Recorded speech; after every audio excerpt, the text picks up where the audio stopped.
우리는 매일 작은 타협을 하면서 살아갑니다. 건강을 위해서 내일부터 운동을 꾸준히 열심히 해봐야겠다 굳게 다짐하면서도 다음 날이면 그 믿음이 흔들리고 무너져 버리게 됩니다. 다이어트를 하면서도 마찬가지죠. 다음 날 내가 밥을 적게 먹어야겠다 굳게 다짐합니다. 하지만 배고파서 많이 먹게 됩니다. 이처럼 우리들은 삶에 있어서 작은 타협들을 계속해서 하면서 살아가고 있습니다. 참 작은 일들이죠. 너무나도 작고 보잘것없는 타협들처럼 보입니다. 그런데 이러한 작은 타협들이 신앙에 있어서도 계속해서 반복되면 어떤 일들이 발생하게 될까요? 그 결과를 보여주는 것이 오늘 본문의 이야기입니다. 오늘 본문인 사사기 1장 22절부터 26절은 에브라임과 므낫세 지파가 베델을 점령하는 장면을 보여주고 있습니다. 그들은 베델을 공격하기 전에 먼저 정탐꾼을 보내게 됩니다. 그래서 그 정탐꾼을 통하여서 우리가 베델을 어떻게 정복할 수 있을지, 어떻게 공격해야 할지 먼저 파악하려고 정탐꾼을 보내게 됩니다. 그런데 정탐꾼들은 그때에 한 인물을 목격하게 됩니다. 베델 성읍에서 나오고 있는 한 인물을 마주하게 된 겁니다. 그래서 그들은 한 가지의 계책을 내기 시작합니다. 그 사람에게 다가가서 요청하기 시작한 겁니다. 네가 성읍의 입구를 알려준다면 너를 우리가 해하지 않겠다. 너는 목숨을 보존시켜 주겠다라면서 요청을 하기 시작을 합니다. 그 요청을 들었던 이 한 인물은 그 요청을 받아들여서 성읍의 입구를 딱 하고 가르쳐 주기 시작했습니다. 그래서 결국 그 가르침을 따라서 에브라임과 므낫세 지파는 그 땅으로 쳐들어가서 그 성읍을 정복할 수 있게 되었습니다. 여러분들이 보시기에 이 정탐꾼들의 행동은 어떻게 보이십니까? 전략적으로 보이지 않으십니까? 공성전을 벌이면서 가장 어려운 것은 그 성 안으로 어떻게 들어가느냐입니다. 어떻게 해야지 그 성 안으로 들어가서 그 성을 정복하느냐가 공성전에 있어서 가장 중요한 부분입니다. 그런데 이들은 너무나도 쉽게 또 너무나도 간단하게 성 안으로 들어가게 됩니다. 가장 지혜로워 보이고 피를 덜 흘리는 방법으로 성읍을 차지한 것처럼 보이는 겁니다. 그런데 이들의 이 계책이 하나님 보시기에도 과연 올바른 선택이었고 올바른 자세였을까요? 그들의 선택은 하나님의 말씀에 대한 불순종의 결과였습니다. 왜냐하면 하나님께서는 그 가나안 모든 족속들을 진멸하여 없애버리라고 하셨기 때문에 그렇습니다. 하나님께서는 모든 가나안 족속을 죽이라고 말씀하셨습니다. 늙은이나 젊은이나 여자나 남자나 가릴 것 없이 모두 다 그 땅에 사는 사람을 진멸하라고 말씀하셨습니다. 그런데도 불구하고 이 이스라엘 백성들의 정탐꾼은 그 선택을 하지 않았던 겁니다. 하나님의 말씀 대신 자신들이 생각하기에 더 좋은 길을 택하였고 자신들이 생각하기에 더 편한 길을 선택한 겁니다.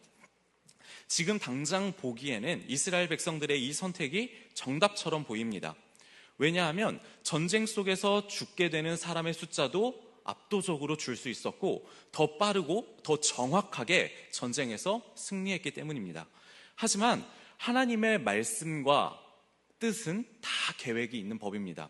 당장에는 이스라엘 백성들의 전략이 더 탁월해 보입니다. 그러나 그들이 놓아준 그 한 사람, 그 가족이 가시가 되어서 그들을 계속해서 찌르게 됩니다. 본문 24절에서는 이스라엘 백성들이 그 한 사람과 약속하며 이렇게 말을 합니다. 정탐꾼들이 그 성읍에서 한 사람이 나오는 것을 보고 그에게 이르되 청하노니 이 성읍의 입구를 우리에게 보이라. 그리하면 우리가 내게 선대하리라 하매라고 말합니다. 여기서 선대하리라라고 번역된 단어는 헤세드라는 단어입니다. 헤세드 많이 들어보시지 않았습니까? 이 단어는 주로 성경에서 하나님의 언약적 사랑과 인애를 뜻할 때 자주 사용되는 단어입니다. 그런데 지금 이스라엘 백성들은 헤세드의 단어를 사용하고 있으면서도 하나님의 뜻을 전혀 실현하지 않고 있던 겁니다. 얼핏 보면 그들의 모습이 자비로워 보이고 하나님의 자비를 베푸는 것처럼 보일 수도 있습니다. 한 생명을 살려주었고 한 가정을 살려주었으니까요. 그런데 실상은 전혀 아니었습니다. 그들이 말한 헤세드를 지키지 못했습니다. 왜냐하면 하나님의 사랑과 인애를 그들에게 베풀지 않았기 때문입니다. 그들이 진정 헤세드를 베풀기 원했다면, 하나님께 원하시는 선대함을 베풀기를 원했다면 그 사람을 자신들의 무리에 속하게 해야 했습니다. 라합이 자신들의 무리에 속하게 한 것처럼 그 한 사람도, 그 한 사람의 가정도 자신들 이스라엘 무리에 속하도록 인도해야만 했습니다. 하지만 그들은 그러지 않고 그저 놓아줄 뿐이었습니다. 그저 칼로 그들의 생명을 해치지 않았고 그저 놓아줄 따름이었습니다. 그 결과 그 가족들은 햇사람들의 땅에 들어가서 성읍을 건축하는데 살던 성읍의 이름을 그대로 따와서 루스라고 명명하게 됩니다. 즉 여전히 그들이 진멸해야 할 루스 성읍은 그대로 남아 있으며 이방 민족들은 진멸되지 않고 여전히 가시가 되어서 이스라엘 백성들을 끊임없이 찌르고 그들을 넘어뜨리게 만드는 도구로 사용되어지게 되었다는 겁니다. 그런데 너무나도 안타까운 것은 이러한 이스라엘의 불순종인 모습이 계속해서 나타난다는 겁니다. 본문 바로 앞에서는 유다 지파의 정복 전쟁을 기록하고 있습니다. 사사기 1장 19절 말씀입니다. 여호와께서 유다와 함께 계셨으므로 그가 산지 주민을 쫓아내었으나 골짜기의 주민들은 철병거가 있으므로 그들을 쫓아내지 못하였다라고 기록합니다. 자, 그런데 여기서 주황색으로 된 글씨만 한번 같이 읽어볼까요? 시작. 여호와께서 유다와 함께 계셨으므로 그들을 쫓아내지 못하였으며 라고 말합니다. 참 이상한 말씀처럼 들리지 않습니까? 하나님께서, 여호와께서 이스라엘 백성들과 함께 계셨다고 분명히 말씀하고 있습니다. 그런데 그 결과는 무엇이었습니까? 그들을 쫓아내지 못하였다라는 결론이 나오게 된 겁니다. 정말 이상한 표현입니다. 우리들이 아는 상식에 의하면 하나님께서 그들과 동행하고 있다면 이렇게 기록되어져서는 안 됩니다. 성경은 승리했다, 그들을 쫓아내었다라고만 기록해야만 합니다. 그런데 성경은 그들을 쫓아내지 못했다라고 기록하고 있습니다. 그리고 그 이유로서 철병거가 그들에게 있었기 때문이라고 지적하고 있습니다. 성경은 마치 유다 백성들의 힘이 너무나도 부족했기 때문에 그들이 가진 병기가 볼품 없었기 때문에 초라했기 때문에 그 산지 주민들을 골짜기 주민들을 쫓아내지 못한 것처럼 묘사하고 있습니다. 하지만 이 말씀은 그런 것을 의미하지 않습니다. 이 말씀은 여전히 하나님께서 이스라엘 백성들과 유다 족속과 함께 하고 있음에도 불구하고 이스라엘 백성들이 하나님을 온전히 신뢰하지 못하고 타협했다는 것을 보여주고 있는 겁니다. 하나님을 바라보지 않았고 그들이 철병거만을 주목하여 바라보고 있었다라고 기록하는 겁니다. 그렇기 때문에 하나님에게 시선을 두지 않고 철병거에만 시선을 두었기 때문에 그들을 쫓아내지 못했다라고 기록하고 있는 겁니다. 한마디로 그들은 하나님과 동행하는 자리에서 하나님과 함께 하면서도 하나님의 말씀에 순종하지 않았고 타협하는 불신앙의 모습을 보여주었다는 겁니다. 이스라엘 백성들은 가나안 족속들과 전쟁하면서 단 한 번도 그 어느 때도 전략적으로나 군사적으로나 우위에 있었던 적이 단 한 번도 없었습니다. 가나안 족속들은 오랜 토착 생활로 인하여서 이미 거대한 문화와 세력을 형성하고 있었습니다. 주변 나라들과의 전쟁을 대비하여서 무기도 만들고 거대한 성읍도 쌓고 전쟁이 발생하면 어떤 전략으로 어떻게 대처할지 그 전략까지 모두 다 완벽하게 구비해 놓았던 세력이었습니다. 또한 그들은 무기 역시 너무나도 강력했습니다. 그들은 강력한 철병거를 지니고 있었습니다. 그에 반해 이스라엘 백성들은 어땠습니까? 이에 반해서 이스라엘 백성들은 그저 광야에서 양떼를 몰고 들어온 사람들이라서 어떻게 싸워야 하는지, 전쟁이 일어나면 어떤 전략을 가지고 맞서 싸워야 하는지 무지한 자들이었습니다. 전쟁에서 어떻게 전략을 가지느냐가 굉장히 승패를 좌우한다는 것을 잘 알 겁니다. 그런데 그뿐입니까? 그뿐만이 아니었습니다. 무기를 어떻게 다루어야 하는지조차 배우지 못한 자들이었습니다. 그뿐 아니라 더 심각한 문제, 그들은 변변찮은 무기조차 온전히 구비하지 못하고 있던 상황이었습니다. 그들의 무기는 양을 치는 막대기, 자갈과 같은 둥근 돌, 망치, 돌팔매, 삽, 괭이와 같은 농기구가 그들의 무기였습니다. 그렇기에 처음 모세가 가나안 땅으로 정탐꾼을 보냈을 때에 10명의 정탐꾼이 어떻게 그들에게 보고했습니까? 가나안 민족 앞에서 우리들은 메뚜기와 같다라고 고백했습니다. 그런데 그 보고가 객관적으로 살펴보았을 때 믿음의 눈이 아니라 세상적인 눈으로 바라본다면 틀린 보고처럼 보이십니까? 전혀 틀린 보고가 아니었습니다. 그들은 강한 성읍을 가지고 있었고 거인도 있었고 강한 무기를 가지고 있던 자들이었습니다. 그에 비해 이스라엘 백성들은 가진 것도 없고 광야길을 헤쳐나오며 쫄쫄 굶은 상태이고 너무나 볼품없는 모습으로 있었습니다. 이스라엘 백성들이 객관적으로 봤을 때 그들과 싸워서 이긴다는 것은 불가능해 보였습니다. 이스라엘 백성들은 메뚜기가 맞는 것처럼 보였습니다. 이처럼 너무나도 극명한 전력 차이를 두고 싸웠을 때에 어떤 일이 발생했습니까? 메뚜기와 같은 일들이 발생했습니까? 아니었습니다. 하나님께서는 이스라엘 백성들과 함께 하셨고 그들에게 승리를 허락하여 주셨습니다. 너무나도 분명한 전력 차이에도 불구하고 전략적인 차이에도 불구하고 도리어 가나안 민족들을 진멸할 수 있었고 그들의 성읍을 빼앗아 올 수 있었습니다. 너무나도 큰 전력으로 인하여서 철병거 때문에 그들을 정복하지 못한다는 것은 정말 말도 안 되는 이야기라는 겁니다. 그렇다면 하나님께서는 왜 이스라엘 백성들이 이방 민족들을 진멸하거나 온전히 쫓아내지 못했다라고 말씀을 할까요? 너무나도 간단한 문제였습니다. 이스라엘 백성들이 계속해서 타협했기 때문이었습니다. 이스라엘 백성들은 하나님의 말씀 앞에서 계속해서 타협하기를 선택했습니다.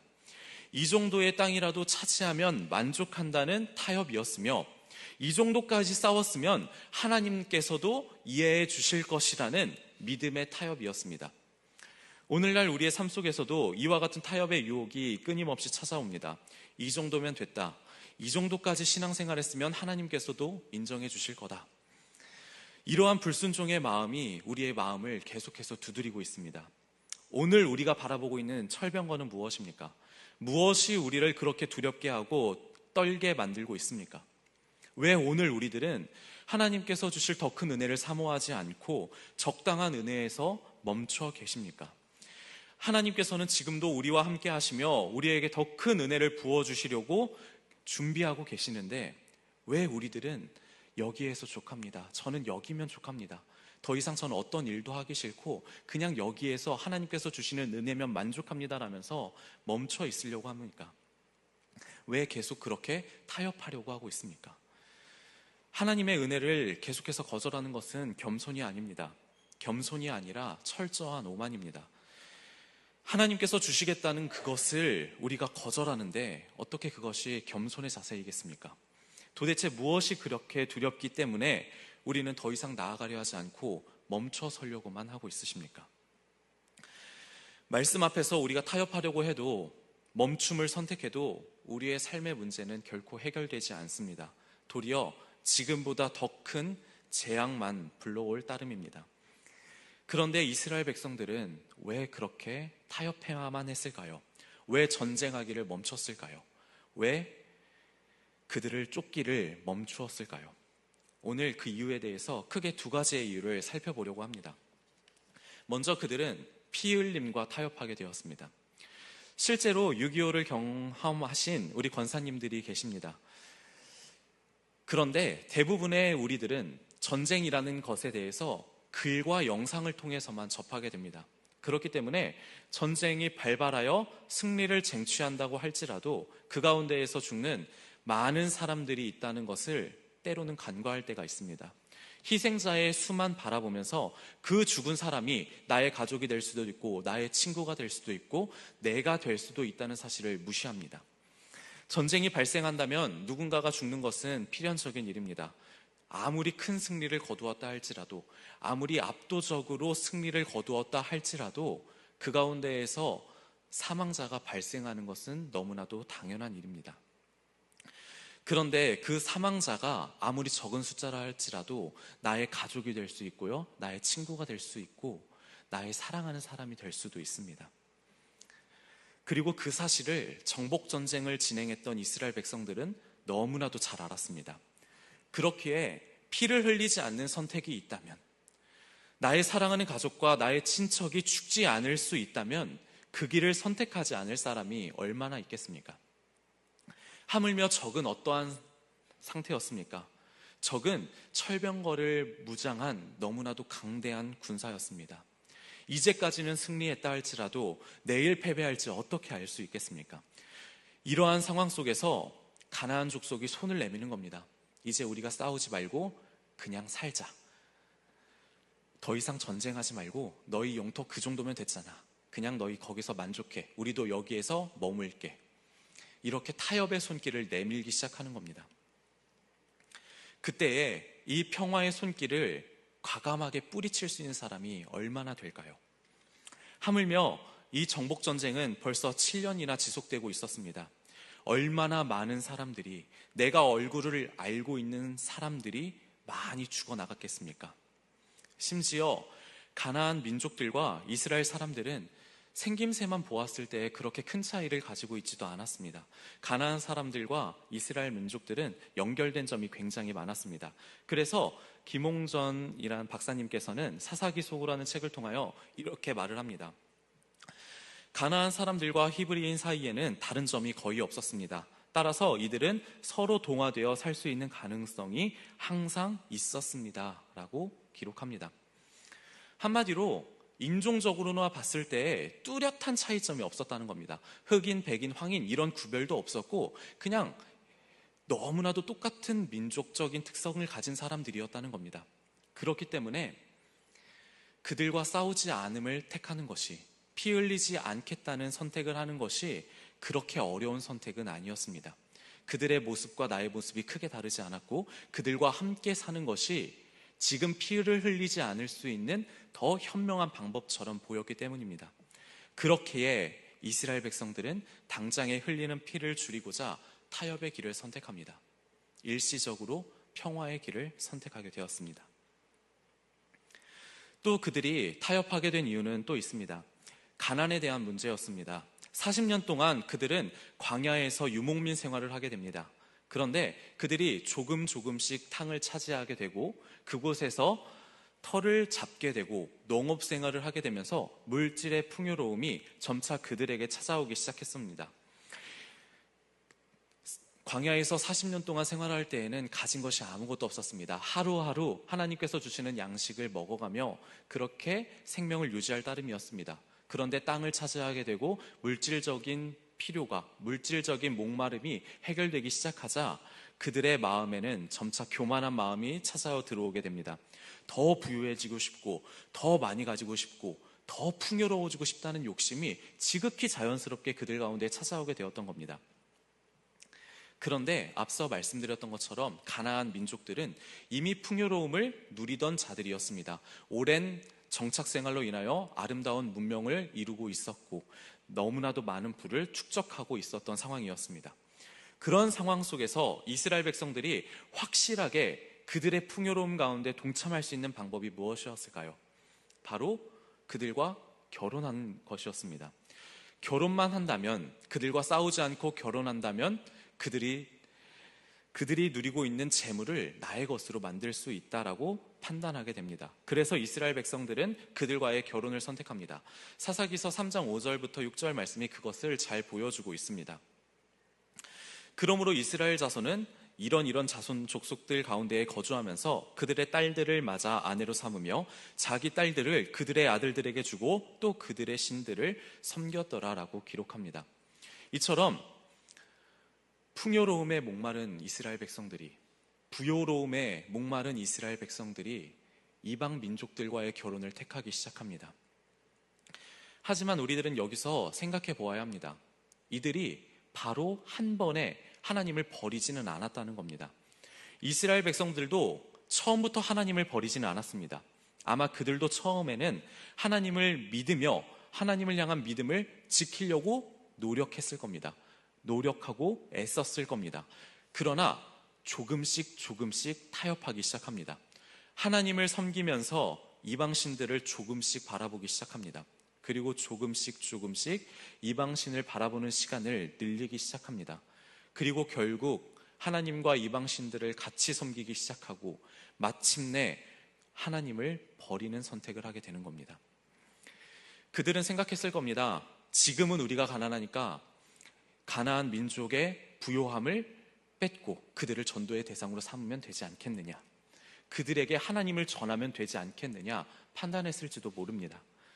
하지만 이스라엘 백성들은 결국 타협하기 시작합니다. 지금 이 문제만 해결하면, 이렇게 타협하다 보면 오늘날 우리도 마찬가지로 결국에는 우리의 믿음을 버리는 선택을 하게 될지도 모릅니다. 가난과 풍요의 시험은 오늘도 우리에게 동일하게 다가옵니다. 더 많은 물질을 주기 위해 열심을 다합니다. 때로는 그것이 불법적인 일이라도 행하기도 합니다. 암묵적으로 사회적인 동의가 있다면 그것을 자신의 위로로 삼으며 다른 사람들도 다 이렇게 하니까 나도 해도 된다며 그 불법적인 일에 동참하고는 합니다. 이것이 바로 이스라엘 백성들이 걸어간 길과 똑같습니다. 하나님의 말씀을 우선하지 않고 하나님의 뜻을 우선하지 않고 나의 지혜와 나의 능력을 의지한 결과였습니다. 결국 하나님은 말씀하는 겁니다. 너희들이 믿음이 없었기 때문에 타협했다. 너희들이 믿음이 없었기 때문에 나를 버렸다. 하나님은 말씀합니다.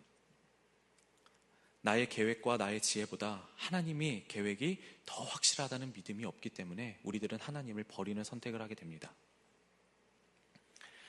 이처럼 이스라엘 백성들은 다양한 이유들로 계속해서 타협했습니다. 하나님이 그들과 동행하시며 그들에게 승리를 보여주시고 맛보게 하시는 그 순간에도 그들은 하나님의 말씀 앞에서 끊임없이 순종 대신 타협을 선택했습니다. 이 정도면 잘했다. 이 정도면 하나님도 이해해 주시겠다. 이런 마음의 위안을 세우며 끊임없이 타협했습니다. 그렇게 조금씩 타협한 결과 그들은 어떤 결과를 맞이하게 됩니까? 그렇게 타협한 믿음이 나의 자손들에게 이어지게 됩니다. 나의 자손들에게 이어진 그 타협한 믿음이 결국 다음 세대들에 와서는 여호와를 알지 못하는 세대가 되었다라고 기록합니다. 이스라엘 백성들이 잠시 피 흘리기를 주저한 결과 영원히 피를 흘리는 끔찍한 고통 가운데 빠지게 된 겁니다. 오늘 이스라엘 백성들은 하나님과 동행하는 은혜를 누렸습니다. 그리고 동시에 하나님께서 베풀어 주신 은혜의 땅에서 우상을 섬기게 되었습니다. 오늘 우리의 생활을 하나님께서 도와주시고 붙들어 주셔서 잘 만들어 주신다면 우리는 하나님을 더 잘 믿을 수 있는 것처럼 생각합니다.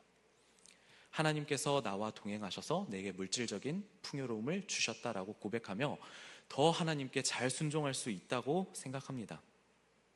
하지만 그 가운데에 타협이 들어오면 이야기가 전혀 달라집니다. 하나님의 말씀 앞에서 우리는 하나님의 말씀 대신 물질을 선택하기 시작합니다. 조금씩이요. 한 번에 하나님을 버리지 않습니다. 아주 조금씩 하나님의 말씀 대신 다른 것을 선택하기 시작합니다. 그리고 결국 하나님의 영광을 위해서 깊이 생각해야 될 문제도 내 지혜로, 내 능력으로 문제를 해결해 나가려고 합니다. 마침은 물질이라는 우상이 나를 사로잡고 하나님을 버리게 됩니다. 그리고 고백하는 겁니다. 지금 나에게 있는 은혜만으로 족합니다. 더 이상 어떤 은혜 주셔주지 않아도 됩니다. 지금 있는 은혜면 나는 족합니다라고 하나님 앞에 오만을 표출하기 시작하는 겁니다. 그렇게 우리는 타협하며 주저앉아 버리게 됩니다. 지금 나에게 있는 은혜만으로 족하다며 그 자리에 그대로 머물며 주저앉아 버리려 합니다. 그러나 성경은 우리들에게 말씀합니다. 우리의 신앙의 여정 가운데 멈추는 것은 없습니다. 우리의 믿음과 결단이 멈춘다는 것은 나의 신앙이 그 수준 그대로 멈추는 것을 의미하지 않습니다. 오히려 더 떨어지는 것을 말합니다. 나의 믿음이 멈춘다고요? 나의 신앙의 결단이 멈춘다고요? 그러면 나의 믿음이 떨어지고 있다는 증거가 되는 겁니다. 결코 그 자리에 머무를 수 없습니다. 타협하기 시작하고요. 떨어지게 되는 겁니다. 이처럼 세상은 우리들을 향하여 계속해서 타협하라고, 하나님의 말씀 대신 다른 길을 선택하라고 끊임없이 유혹하고 속삭이고 있습니다. 저희들이 잘 알고 있는 1517년 루터는 로마 가톨릭에 대항하여서 95개조 반박문을 붙이게 됩니다. 그 이후에 그는 정말로 수없이 많은 회유와 유혹을 마주치게 됩니다. 끊임없이 타협의 속삭임을 마주하게 됩니다. 그가 대자보를 붙이고 나서 1년 뒤에 1518년 교황청에서는 루터를 아우크스부르크로 소환하여 그를 신문하고자 했습니다. 그리고 루터가 지금이라도 주장을 철회한다면, 교황청에게 머리를 숙인다면 너에게 관용을 베풀어서 죄를 묻지 않겠다라고 약속해 주었습니다. 그런데 루터는 성경에 근거하여 그의 의견을 타협하지 않았습니다. 유혹은 여기서 멈추지 않았습니다. 그로부터 2년 뒤인 1520년에는 이번에는 교황 레오가 루터를 파문하기 전에 다시 한번 타협안을 제시하게 됩니다. 만약에 네가 60일 내로 너의 주장을 철회한다면 다시 한번 교회에서 받아주겠다. 만약에 받아들이지 않으면 너는 파문될 것이고 너는 이단이 될 것이며 너는 죽음을 면치 못할 것이다 라고 협박문을 보내게 됩니다. 이러한 교황청에게 루터는 어떻게 했을까요? 그는 타협하지 않았습니다. 그에게 보내왔던 칙서를 불태우며 타협을 확실하게 거부하고 교황청과 로마 카톨릭과의 확실한 결별을 선언하게 되었습니다. 그렇다고 해서 유혹이 멈췄을까요? 아니었습니다. 다시 한번 유혹이 찾아오기 시작합니다. 그로부터 1년 뒤인 1521년에 이번에는 신성 로마 제국의 황제였던 카를 5세의 주도하에 직접 루터를 신문하게 되었습니다. 세상적인 압박, 로마 카톨릭의 압박, 이 강한 압박 속에서 루터는 고뇌하고 힘들어했습니다. 그래서 그들에게 나에게 하루의 시간만 더 허락해달라고 요청하게 됩니다. 그렇게 하루의 시간 동안 루터는 고민하게 됩니다. 그러나 결국 그는 타협하지 않았습니다. 그리고 제 양심은 하나님의 말씀에 사로잡혀 있습니다. 성경이 제 주장이 잘못된 것이라고 증명해 주지 않는 한 제 의견을 철회할 수도 없고 철회하지도 않겠습니다라고 선언하며 나는 결코 타협하지 않겠노라고 선언하게 됩니다. 만약에 그가 이 철병거와 같이 무서운 교황청과 세상의 권력 앞에서 타협했더라면 어떻게 되었을까요? 아마도 종교개혁은 굉장히 많은 위축을 받게 되었을 겁니다. 혹시 이 세상을 살아가며 힘이 없다고 좌절하고 계십니까? 힘이 없어서, 내가 능력이 없어서 실패했다고 그렇게 낙심하고 계십니까? 아닙니다. 우리는 힘이 없어서 실패하는 것이 아닙니다.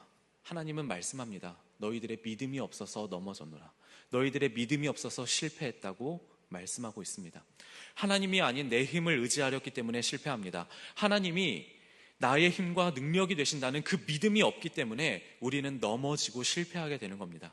만약 우리가 지금 낙심하고 쓰러져 있다면 그것은 우리의 힘과 능력이 부족하기 때문이 아니라 내가 주님의 말씀 앞에서 끊임없이 타협하고 있기 때문에 우리는 낙심하고 쓰러져 있는 겁니다. 우리는 때로 이렇게 우리를 위안 삼습니다. 내가 죄인이니까 넘어지는 것은 당연하다. 나는 죄인이니까 오늘도 넘어진다라며 끝까지 싸우려고도 하지 않습니다. 싸우기도 전에 이미 만족해버립니다. 나는 내 나름대로의 최선을 다했다. 이 정도면 그래도 나는 잘한 거라며 스스로 위안을 삼습니다. 하나님은 끝까지 싸우라고, 끝까지 싸워서 분투하라고 말씀하시는데도 우리는 타협하려고 합니다. 이 정도까지 싸웠으면 됐잖아요, 하나님. 이 정도까지면 됐잖아요 라고 애써 자신을 속이며 하나님의 자비하심을 이용하려고 합니다. 그러나 최선을 다해 싸우고 그 끝이 패배이든지 승리이든지 그 결과가 나와야지 우리는 배우는 게 있고 남는 게 있는 겁니다.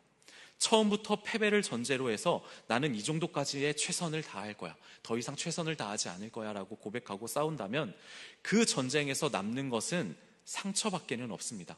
그 어떤 교훈도 그 어떤 이익도 우리에게는 남지 않습니다.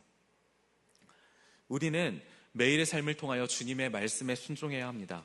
이를 통하여 우리의 믿음이 더욱더 하나님 앞에 전진되어야 합니다. 멈추어서는 안 됩니다. 그렇게 하나님의 기쁘심을 입은 사람일수록 항상 세월이 지나감에 따라서 생각이 더 깊어지게 되는 겁니다. 더욱더 새로운 생각들을 품기 시작하게 되는 겁니다. 하나님과 더 깊은 교제를 누리고 하나님께서 주시는 영감을 가지고 이 세상을 바라보기 시작하게 되는 겁니다. 하나님의 속성을 더 깊이 깨닫게 되고 더 깊은 교제 속에서 하나님께 한 걸음 한 걸음 나아가게 될 때에 그제서야 우리의 세월은 의미를 지니게 되는 겁니다. 우리는 실패 앞에서 좌절할 수도 있습니다. 하나님의 말씀에 순종하지 못하여 낙심할 수도 있습니다. 그러나 하나님께서는 그 실패조차도 주님의 뜻을 위한 도구로 사용하시며 우리를 단련하시는 분이십니다. 사사기 1장과 2장은 이스라엘 백성들이 하나님 앞에서 불순종했던 결과 실패를 이야기해주고 있습니다. 이스라엘 백성들은 하나님 말씀에 순종하지 않았고 믿음을 타협하였기에 가나안을 온전히 정복하지 못하였습니다. 그러나 3장의 도입에서는 이스라엘 백성들의 그 실패조차도 하나님의 주권적인 섭리 안에서 새롭게 해석이 되어지고 있습니다. 사사기 3장 2절 말씀입니다. 이스라엘 자손의 세대 중에 아직 전쟁을 알지 못하는 자들에게 그것을 가르쳐 알게 하사 남겨두신 이방 민족들이라고 고백합니다. 하나님께서는 이스라엘 백성들의 실패의 결과물인 완전히 내쫓지 못한 그 이방 민족들을 내가 그들을 도구로 삼기 위해서 남겨두었다라고 말씀합니다. 이스라엘의 불순종의 결과물이었던 그 이방 민족들이 하나님의 도구가 되어서 이스라엘 백성들을 징계하는 채찍이 되고 가시가 되어서 하나님을 가르치는 도구로서 사용이 된다고 말씀하는 겁니다. 오늘 우리들은 어느 부분에서 어떤 영역에서 믿음을 타협하고 주저앉아 계십니까? 우리의 아버지이신 하나님께서는 우리의 그 모든 실패를 반드시 징계하실 겁니다. 그저 내버려 두지 않으실 겁니다. 우리가 실패한 그 자리를 책망하실 것이며 나무라시며 채찍질 하실 때도 있을 겁니다. 그러나 동시에 다시 한번 우리를 일으켜 세우실 겁니다. 내가 주저앉아 실패한 그 자리에서 다시 한번 일어나 주님에게로 달려갈 힘을 얻게 하실 겁니다. 실패 앞에서 낙심하시지 말고 그 실패를 우리의 신앙이 자라는 훈련의 발판으로 삼으시기 바랍니다. 우리는 실패해도 하나님은 절대로 실패하지 않습니다.